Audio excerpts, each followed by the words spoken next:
Hello, and thank you for listening to LOQPOD. My name's Katy Ringsdore. So I'm absolutely thrilled to be joined by Alastair Stewart this morning. Alastair, thank you very much indeed for joining me this morning on LOQPOD. I'm pretty sure everybody listening to this knows exactly who you are, but if you wouldn't mind giving us a little bit of an introduction and perhaps a whistle-stop tour of your illustrious career. Well, what they might not know as well is that we know each other going way back to the ITV days. The whistle-stop tour is Bristol University Economics, desperate to become a member of Parliament, involved in the National Union of Students, appeared on television in that capacity and was offered the Cinderella job. Said, no, I'm going to go and do something much more serious. And it was my late beloved father, who was a group captain in the Royal Air Force, who said, you must be mad. You've got to give that a go. So we agreed to give it a go for 3 months either way. They liked me, good. I liked them, good, or not. And 40 odd years later, I was still doing it and literally loved every moment of it. Started off as a general reporter, industrial correspondent, and then sat behind a desk. Yeah, well, that's a good way of putting it. I mean, some of the stories you've covered over your career, you know, from the Challenger disaster, you've covered royal weddings. I think you tell me if I'm wrong here, but I think you covered the first live ITV political debate. Am I right there? The first debate? Yeah, there are a couple of signposts which I'm really desperately fond of remembering. One slightly less dramatic than the one you've referred to there. We actually did the first live broadcast from both the House of Lords and the House of Commons as well, back in the days of lovely Jack Wetherell, when he was the Speaker of the House of Commons and a very dear friend of mine, now sadly gone, and John Wakeham, who lives down the road, still with us. Were both, although they were Tories, they were really keen that ordinary folk saw what was going on in the House of Commons, just rather than hearing it sort of braying and shouting on the radio and clearly not on the television or being written about. But then in 2010, for the first time ever, all three party leaders, Gordon Brown, David Cameron and Nick Clegg, to their eternal credit, said, we should have a debate. David, because he thought he was going to win it. Gordon, because he was in desperate straits. And Nick, who thought, yeah, it might be all right. And of course, Nick was the sort of the hands down winner. But yeah, that was genuinely extraordinary and two of the most exciting hours in my odd little life. I can imagine, especially with your passion for politics as well. So I suppose, you know, with all the sorts of stuff you've covered over the years, has politics kind of been your favourite area to cover? I think it probably has. Although I said I did economics at Bristol University. In fact, it was one of those very clever courses that was economics and politics. I also did economics and a thing called British Constitution as an A-level, which was kind of like politics. But I've always had a deep passion about our democracy. And I agree with Churchill, it's not perfect, but when you look at the rest of it, it's probably the best available option. And I think I owe a lot of it to my mum and dad, both of whom were military. Mum was in the Wrens, the Women's Royal Navy, and dad was Royal Air Force. And democracy mattered enormously to them because they served the Crown, and that meant that they served whichever government, whether it was Harold Wilson's Labour or Harold Macmillan's Conservatives, whichever government the majority of people decided was what they wanted. And therefore, in my brother's and my upbringing, that was a fundamental truth. It absolutely was. When he retired, I discovered that he was a deep down liberal Tory, and I genuinely had no idea of that. And he never ever showed it. So one of my great rules in my last 40 years has been I defy anybody to know how I voted in elections, which party I liked and which party I didn't like. And I think that remains an important contribution to journalism, although we may talk a little bit later on about developments that are coming up, which could be quite interesting with GBTV and Andrew Neil and people like that. Yeah, you're absolutely right. And I really like that about you, actually, because nobody really knows, you know, how you stand. That's very, very important, not just to your work, but also to, I think, your impartiality in life. But it's doubly odd because when I was NUS, my best friends were people like Charles Clarke, who went on to be the chairman of the Labour Party, John Reid, another towering figure of Labour, Defence Secretary, Home Secretary, all sorts of things. And I was part of the broad left as an undergraduate. But when I first arrived at Southern TV in 1976 for an interview, the chairman of the company knew all of that background and said, look, if you want to come and work with us, that's absolutely fine. And if you want to have all of those political views, that's also absolutely fine. But they stay at the front door. When you come in, you leave them there. And it was a simple little line that I could have said, oh, I'm not having that, and stomped off like some of the people who one endures on television nowadays, who believe they have the right to beat a drum, and I wish to God they'd go away and beat it somewhere else. But Frank was absolutely right. And it became a very simple 11th commandment for me. And I genuinely believe, hand upon heart, I stood by it. That's fantastic. And I think you've interviewed almost every prime minister since Ted Heath. Is that correct?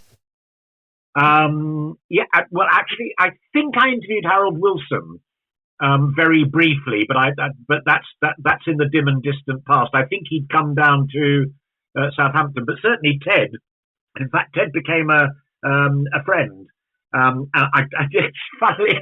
I've often said this to people. I mean, there's all the sort of the mystery about, you know, whether Ted was gay or not. I mean, my own view, for what it's worth, is that he wasn't. But he was one of those people who, for whatever reason, and it's alluded to in all sorts of biographies, but he was almost sort of asexual. It wasn't an important part of his life, which it is for many people, whether you're gay, straight, or whatever.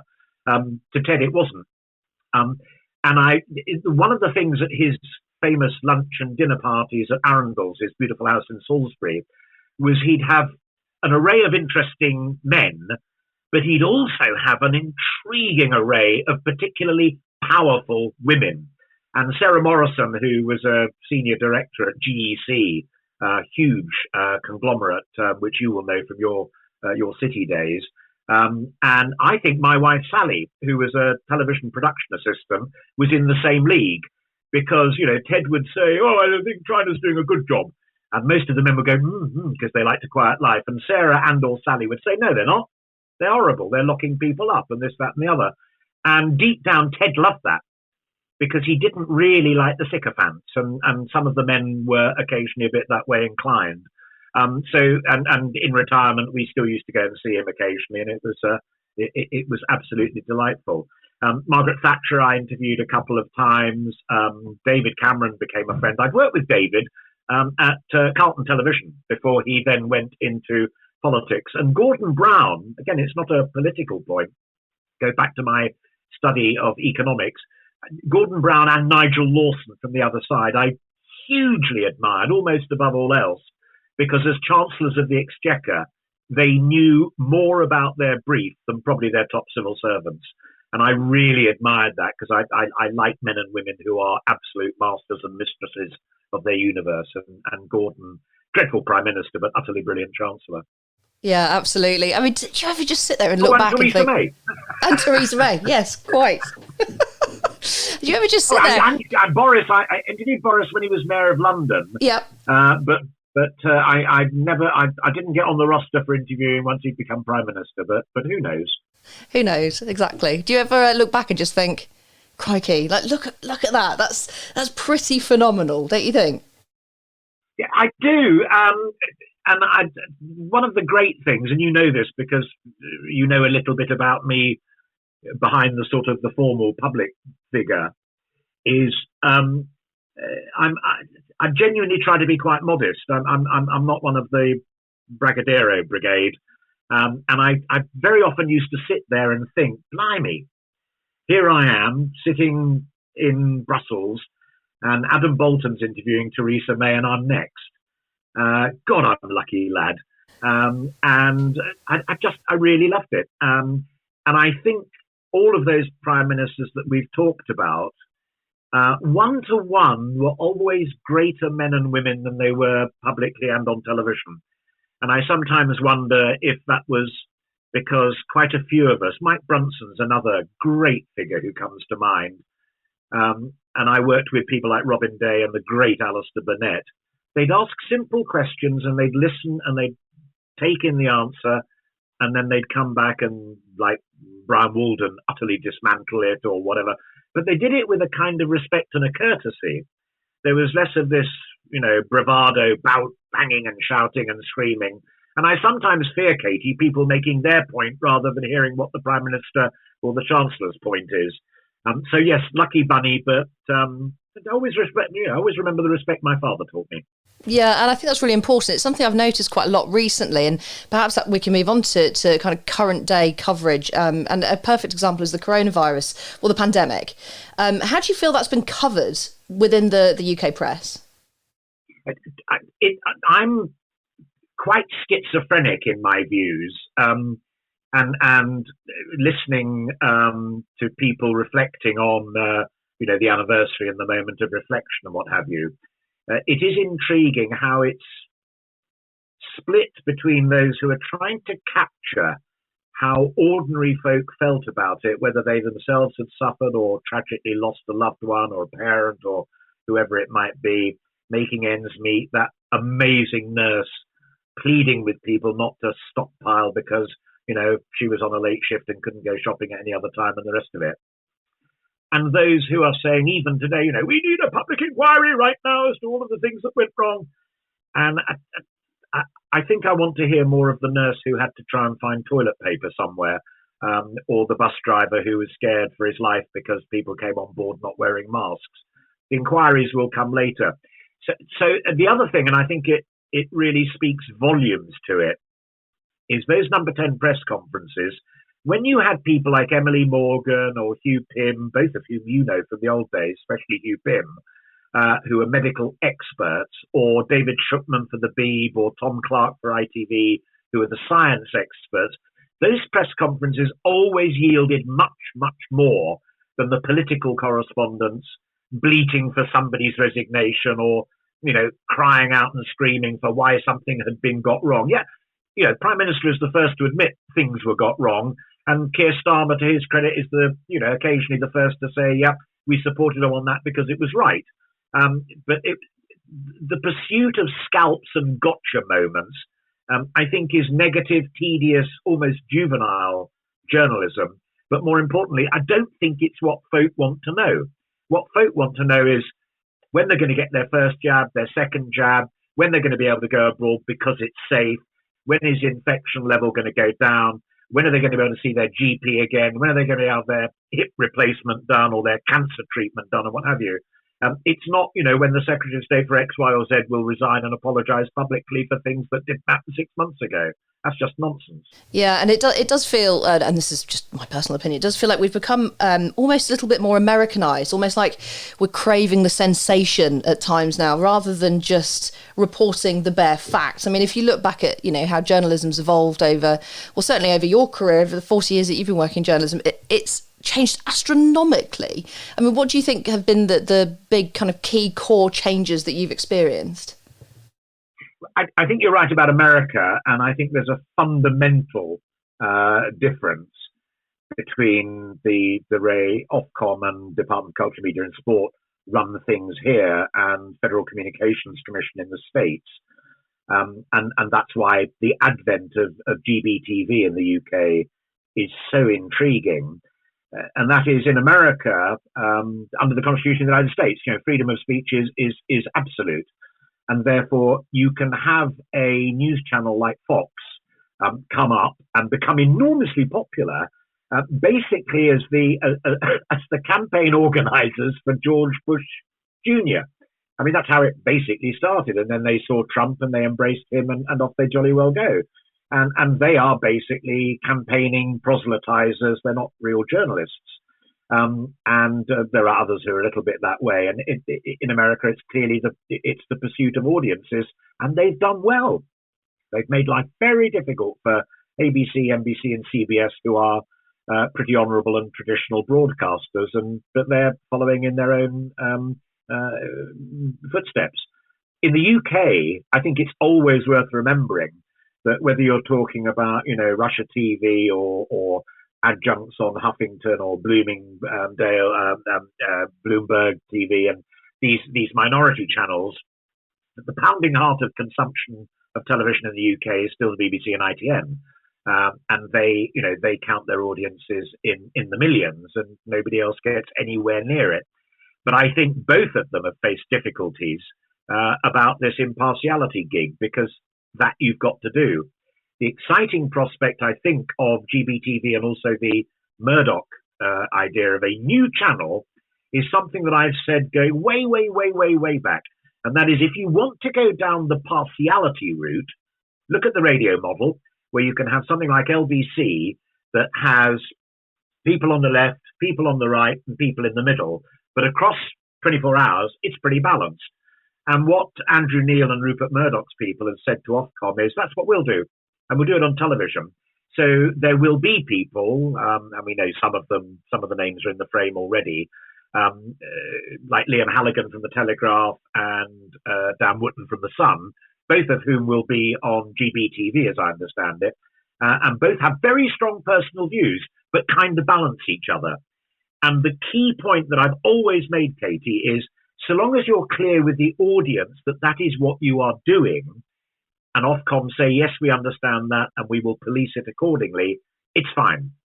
It's when you sneak up on people and pretend that you're impartial that are actually flying the flag for Labour or for the Tories or the Greens or whosoever, that's when you're breaking the rules. So it's a tipping point, and a really fundamental one. Yeah, you're right. And also it's the balance as well of, sharing your opinion without forcing it upon people to, or appearing to influence. It's more of a, have you considered this perspective? And I think certainly the British public are far more open to that approach. But it will be a big change. It will be something that we've just not been used to seeing at all. No, and I think the sort of the midwife aspect of it is really important, because I think folk have got to explain, and I think, in the case of Andrew Neil, who I know, we go back such a long way, because we both worked for and admired Alastair Burnett so much, and Andrew and I did the speeches at Alastair's memorial service. But he has tried very hard to make it clear that it's not Fox. It's an attempt to give air to intelligent, considered, conflicting opinions. And yes, in the case of himself, and I think Dan Wootton probably, quite personalised, but to be seen in the round. We're used to, and you and I have both worked in the business together, listening to our news, what we used to call appointment to view. So whether it's 1 o'clock or 6:30 or 10 o'clock, you go to either ITN or BBC, or, if you're an anorak like me, both. And at its best, both of them will say, well, Boris Johnson said X today, Sir Keir Starmer said Y, and if you've got time, Ed Davies said Z. And here they are. Those are the building bricks. It's a box of Lego. Now you see which of those shapes that they created makes most sense for you. It should never, ever be, and in my humble opinion, if I may volunteer this to you, I think that Sir Keir Starmer made a lot more sense than Boris Johnson. You can't do that, and you shouldn't do that, and folk don't want you to do it. And the twist to it as well, final point on this, but it's an important one, is you cannot go on television and say, a balanced report, and then go on social media and say, yeah, but between you, me, and the gatepost, Keir Starmer walks on water. And that's exactly what Tim Davie at the BBC, with the help of Richard Sambrook, are both wrestling with at the BBC at the moment. If you work for the BBC or ITN, you have to abide by those rules, both on air and on social media. And woe betide anybody who doesn't. Absolutely. It's consistency as well, though, isn't it? Because, if you look at the trust polls over decades, it's always been the same. Journalists aren't particularly, in the top quartile of the most trusted people on the planet. So, if you're broadcasting one point and then, saying something completely different on your own social channels, it doesn't bode well, does it? No, it doesn't. And I think apart from it not boding well in terms of the rules, I think intelligent viewers and listeners, and they are in the majority, will think, hang on a minute, if he or she's spinning it in that way, what else is he or she spinning to me? And why should I bother? Yeah. I know that the newspapers are partisan, because they always have been, and I buy a newspaper that normally echoes my prejudices, say most people. But TV and radio used to be where I could go to and get it balanced. And I think that should still continue. But I do think the addition of the salt and pepper of opinionated news channels is a good thing, so long as the terms of engagement and the contract with the viewer and listener are made clear. And I get the feeling that they will be. Yeah, I agree. Now, obviously, you've worked with so many people over the years, and who would you say has been who's given you the biggest influence? Who have you really admired the most that you've worked with?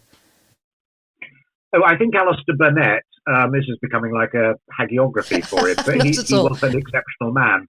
And for those who don't know him, I mean, older listeners will perhaps even remember him working, bless his heart, but younger ones won't. He's worth looking up because he was exceptional. He was an Oxford graduate. He wrote leaders for the Glasgow Herald when he was late teens, early 20s. Went on to edit national newspapers as well as be the kingpin of ITV News. Did more elections than I care to shake a what's it at. And was just a towering figure. But as a mentor, as a teacher, and I sat at his knee, and so too did great people and lovely people like Peter Sissons. He had very simple rules. He passionately believed in impartiality, but he also passionately believed in hard work. And read the books, read the newspapers, read Hansard, read everything that's going, make notes, and then throw the notes away because if it's worth remembering, it'll be in your brain. And always, he had this rule, News at 10 should be led by whatever story folk will be talking about in the bus queues and in the works canteens the next day. And he was the inventor, he and Reggie Bosanquet, of the Unfinally. The Unfinally was purely a clip of amusing video or film in those days, water skiing squirrels, something that just made people laugh. But he had that wonderful balance. The other people who I've long admired and much, much younger, Johnny Irvine, who is still at ITN, and Bill Neely, who's now with NBC. As reporters, I'm not a great reporter. I've never claimed to be. I loved it, but I was not. I was a better newscaster than a reporter. But those two are the giants, and what I've said it to their faces, both Irishmen, curse their boots. But Irvine is the great prose writer, and Neely is the great poet. And when I know either of them are reporting, I just sit back in my armchair and luxuriate in their mastery of language, their respect for the silence. Remember the old rule: if you've got nothing better to say than what's going on the screen, don't say anything. And they just know that. They'll say, then it happened. And for 15, 20 seconds, a bomb goes off or an ambulance goes through or a child wails. And there's nothing you can say as a reporter that's better than that actuality. So I used to try, whenever I had to write, to try a little bit like something between Johnny Irvine and Bill Neely, but both utterly lovely men as well. Delightful, delightful fellows. So yeah, always listen to the masters and always remember you can learn. Yeah, and I love what you've just said there about the silence. It's incredibly powerful. It's a skill, though, because it's also very, very terrifying, especially when you're broadcasting. It's absolutely right. I mean, it takes nerves of steel. And again, you will remember one of the great things about good television stations, whether it's Channel Television or ITN in Wells Street at Gray's Inn Road, is it's always the team. And so you will have brilliant, brilliant cameramen like Peter Wilkinson and Tony Scott. And then you'll have absolutely fantastic editors. And you'll have good item editors. And you've got an idea of what you, Katy, or me, Alastair, want to try and do as the reporter. And the cameraman or woman will say, look, I could give you this shot, and I think that might help what you're trying to do there. And then the editor will look at it all and say, oh, if we put that, you thought that was going to be the last shot, but if we put that first, and then we can rebuild back up, et cetera, et cetera. And then a great editor like Nick Pollard or Ian Rumsey will come in and say, I like it in the main, but I'd like it, instead of it being ABC, I'd like it to be BCA or whatever it might be. And it's a team effort. And what folk eventually see at home, bless their hearts if they're kind enough to watch, is the result of that team effort. It's not Katy, Alastair, Jon Snow or whomsoever. It's a team effort. And all of the great reporters, the Jon Snows, the Bill Neelys, and the Johnny Irvines, would be the first to admit that. It's a team effort. Oh, you're right. And the amount of work that goes into putting together a package that comes across as so simple and so polished, the amount of work involved is astronomical. Well, it is. And the other fascinating thing, you were kind enough to ask me at the beginning about how it all started. In those days, we worked on film, and there was you'd be driving back to the studio thinking about what the report was going to look like and what you wanted to say. And then you might have a sort of halfway idea in your head. But then the film had to go into the tanks, the baths, to be processed like those, the family snaps that your mum and dad or whoever would have taken on holiday and sent down to Boots the chemist. Nowadays, the minute you get back to the studio, you're doing it live via a laptop. But the minute you get back to the studios, it would be called ingesting. You'd plug the tapes, they weren't even tapes, they're chips, aren't they, into the computer, and there it is. It's ready to go in 5 minutes. So it factors out a lot of think time. So the men and women who are doing it nowadays have to be a lot more fleet of foot than we did. We at least had a little bit of luxury of time. That's all gone. Yes, you're right. I remember carrying the big grey beta tapes from Master Control, down to from the studio up to Master Control for the edit, to the edit suite. They're big tapes, and the entire editing process. You'd have to time code everything. Whereas now it's so much faster. And 24-hour news is. I remember that starting. It's just bonkers how it's evolved so quickly. But it just feels like it's just happened, doesn't it? It does, and there's a theme in this conversation about thoughtfulness, and I sympathise with reporters on the field. You've been watching people recently, particularly with the coronavirus and the row over vaccines. So great guys like James Mates out there in Brussels or in Rome, and come to you live because it's a breaking story. And they don't have the luxury of the 2 hours back in the edit suite in the hotel thinking about it through. They're live, they're there, and you've got to call it, and you've got to call it right. And that's quite tricky because in the old days, for the first 4 years that I worked in television, satellite television didn't exist. It was all on film, and there was no electronic news gathering. It all took a lot longer. Nowadays, it is taken for granted that you can go live from Beijing, that you can update at a flash because Paul Davis is down there in Bristol or whatever it might be. And it just means you've got to go now, tell me exactly what's happening now. And you can't put your little hand up and tell the real deep down truth, which is, I don't know. Because I've been stuck here by this camera van for the last hour. I haven't been able to go out and about and smell the air and talk to the cops and talk to the protesters. I've got to give you my sense right here and now. And that's tricky. And that's why only the very best, like James Mates and Paul Davis, look so good when they're on air. Yeah, you're right. And I think people do forget that, newscasters, presenters, reporters are real people. And it's a very intense job. I mean, a perfect example of that is, when you covered the Challenger disaster, from what I've read, you I think, started off with a quick kind of live unscripted section that ended up becoming a full broadcast. Yeah, it was. We were scheduled, I think, to do 40 seconds because the pictures were just shattering. And if you remember rightly, there was also the young woman teacher was on board. So all of the kiddies who she taught were there in the crowd watching, and it was, it was a story that had everything from the potency of a shuttle takeoff, which is still just an amazing thing to watch, to the sheer astronomic tragedy of it blowing up a minute 14 seconds into flight. Everything.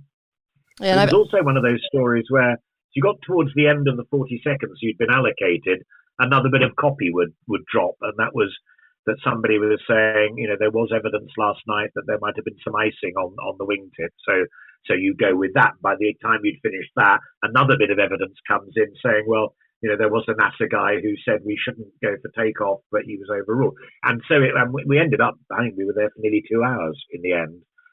It was quite extraordinary. I mean, the other one was Lockerbie. Funnily enough, I was talking to Nick Pollard, who was the executive producer of News at 10 and producing the programme that night, about it just the other day. And we'd had a perfectly ordinary programme from the 5 o'clock meeting, what we thought News at 10 would look like 5 hours later. And Nick stood on the chair when Lockerbie happened, and literally tore up the running order and said, right, it's all hands to the deck. And Sandy Gall and I did the programme that night. And I think beyond sort of good evening, there's been an absolute tragedy in the northwest of England, border with Scotland. Virtually all of it was unscripted. So while I was speaking, Nick was talking to Sandy in his ear. And then when Sandy was speaking, someone would come in my ear. And then, again, I'm giving him a second plug in our conversation. John Snow, who'd done Channel 4 News and was off on his bicycle going home, then came back in again and did a piece. That's, ITM at its best in those days. Folk would come in. But it's not making it up, Katy.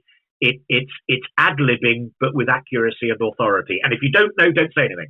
Yes, and balancing the brain of listening to what your producer's telling you in the ear, aware of your surroundings, reading scripts, and actually, making sense as you're putting things out. It's an absolute skill that it has to be natural. Do you remember that childhood thing? Can you pat your head and rub your tummy in a circular motion at the same time? Or exactly. The other thing I've always thought it's like is the Chinese soup plate trick, where you've got 6 soup plates on sticks, and you've got to keep them all spinning at the same time. Or Julia Somerville used to say it's like a swan, looking stunningly elegant above the water level, but feet going like what's it underneath. Yeah, perfectly put, actually. So what's been the hardest story you've ever had to cover? Because obviously, you can't report on these massive stories or smaller stories as well and not feel, something at some point. What's been the hardest thing you've ever had to cover? Gosh,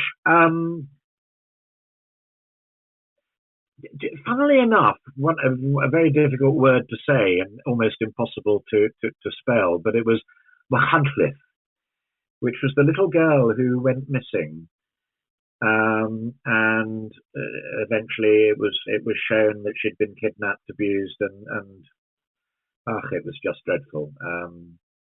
Her remains, what were left of them, were then burnt in a fire. And going down when it first broke, because it became a huge, I was going to say manhunt, but we're talking about a little girl. And then I think about a week later, they'd caught the guy who did it, and we went down again for that when he was arraigned.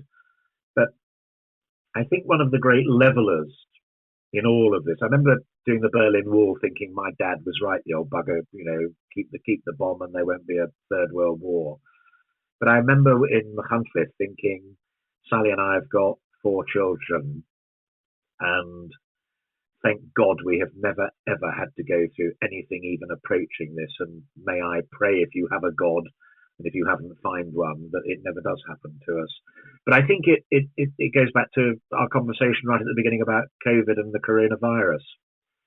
Our trade is worth nothing unless we can both touch the nerves of our audiences and feel them. And when you get a story like Machynlleth, just a family and a child who's never coming home again, and that mum's never going to walk down the aisle with her daughter, dad with her daughter down the aisle, and mum hugging her daughter at a wedding. Hey. My eyes are welling up right now. Yeah, I can hear it in your voice. Really about. Yeah. It's more than Gulf Wars and Berlin Wars. It's the great people that we're honoured to serve and honoured to report on. Yes, you're right. And actually, you mentioned family there, and you're very, very proud of your family. You always speak very highly of them. Since you've left, constant work, what are you doing now? I write a bit more, which is nice. I've done 8 or 9 pieces for The Spectator, which I've really enjoyed doing. And it's a tight format. It's coffee house, so they normally only like about 800 words, and that's a great discipline. And from things like whether Cressida Dick should be forced to resign or not, and how what's the best formula for getting someone to resign if you really think they ought to, and the worst thing to do is shout and scream about it. To way back in the shutdown, seeing how customer service had improved beyond all imagination on the high street that was still open here and there in those days. So I thoroughly enjoyed that. I did a bit on talk radio. I enjoyed that as well. Totally different format. I did Radio 5 Live years ago, and I really like radio because you don't have to worry about whether your hair's parted in the right place or the tie matches the suit. Although nowadays radio tends to be on telly as well. And we are blessed, as you know, to live on a farm in Hampshire with lots of horses and donkeys and dogs and what have you. And I think that's been the greatest single therapy these last 12 months. So, yeah, a bit of work, bit of thinking, bit of writing, and lots of love for the children. Haven't seen our daughter, who's a headmistress, for what must be now 6 months or so. And that's heartbreaking. And her horse lives with us, so that's heartbreaking for her as well. And two of our boys run a horse business. That's been really tough. People who are lucky enough to have horses are finding the running costs difficult. Buying and selling, very, very difficult. And our son writes about football tactics and strategy for Tifo Athletic. And for a while had nothing to write about. He jokingly came in and said he'd discovered a football game in Azerbaijan and was looking forward to writing about that. But now the games are back up and running and the big competitions are back up and running, even if they haven't got crowds yet. So they've all kept busy. But I think the thing for Sally and me is that it has been just kind of sit back and watch them all being masters and mistresses of, like mothers of invention. Clemmy running 2 schools, Alex keeping his writing going and his research going, and the boys literally making ends meet. Been really seriously impressed. And then keeping sane by going out and talking to the donkeys about it all. Yes. And no better way to remain sane. Well, Alastair, thank you. This has been donkeys fabulous. Just laugh at you if you're making a stupid point, or they nod knowingly if you got it right. You're absolutely right. That's why I love them to bits. This has been absolutely fantastic, Alastair. Thank you so much for taking the time to speak to me today. I've really appreciated it.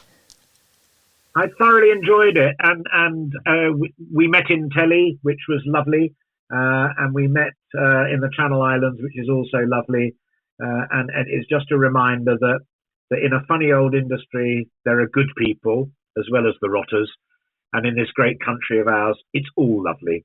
Some bits are more beautiful than others. Channel Islands and Hampshire, dead heat. Although I gather the West Country is rather lovely these days.